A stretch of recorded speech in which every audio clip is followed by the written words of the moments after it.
lihat maba yang sekarang jadi keinget masa SMA deh.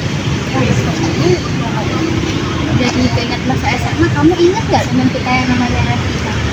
Masih kayak kelas 12 IPS kan? Terus dia benar terus ada sama aku.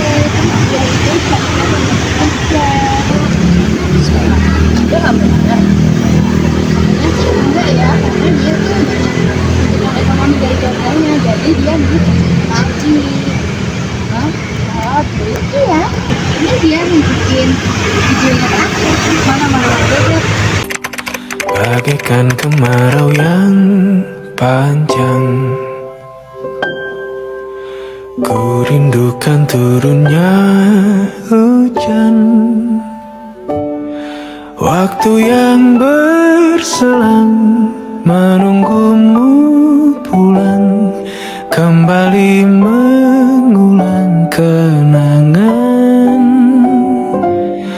masa-masa indah, senyum bahagia yang mungkin takkan lagi datang. Sepelan air mataku, sadari waktu takkan berlalu. Rindu Kalau ingat-ingat tahu itu fakultas, jadi gajinya ya katanya sih masih berapa ya, pulangnya udah sampai sore juga. Ya juga sih, tapi itu kan udah jadi pilihan dia ya, masih harus informatika. Kerjanya sejak tadi itu kerjanya ini ke darat lagi tadi tuh Kak, ada kaitan kan kalau kalau waktu kita sedang pulang kerja dia dapat membawa pekerjaan berapa kan tuh dan kayaknya aku nyampe deh kan ya mana ya ini kan bener mirip banget ya kayak digitalisasi gitu ya digitalisasi gitu kan. Yes.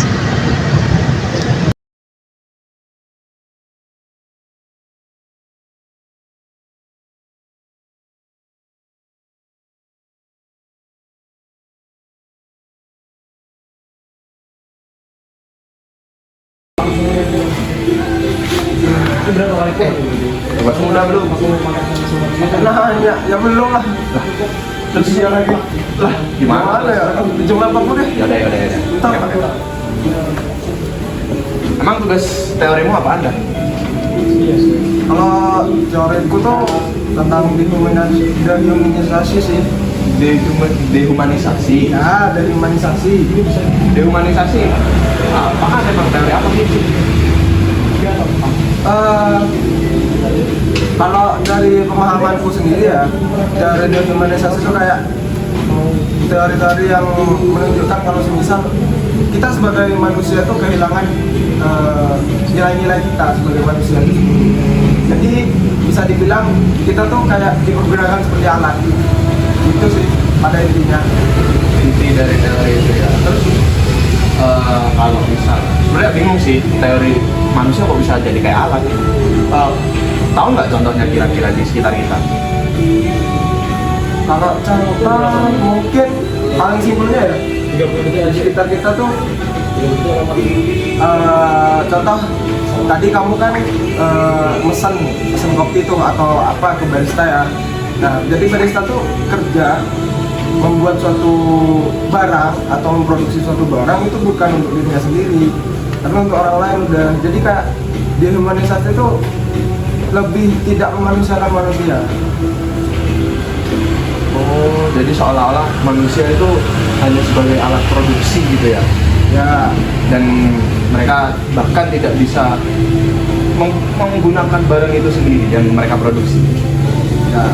Dan juga itu sedikit mirip-mirip sebenarnya sama alienasi. Cuman konsep antara dehumanisasi dengan alienasi itu memang berhubungan. Oh, satu turunan teori begitu ya? Ya, Oh ya.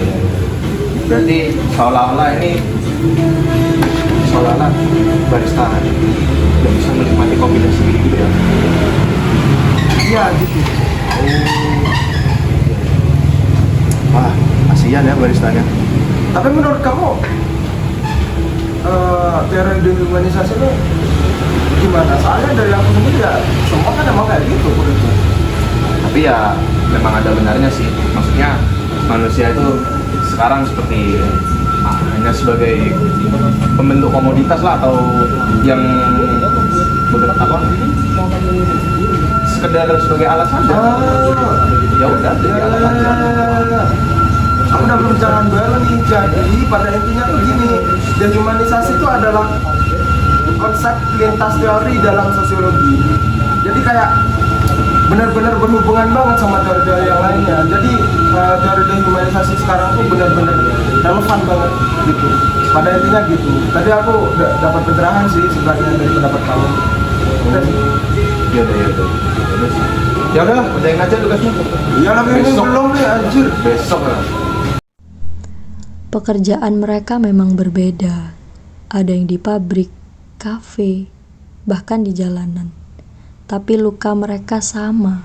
Mereka kehilangan maknanya sebagai manusia di tengah sistem yang menuntut efisiensi, citra, dan hiburan.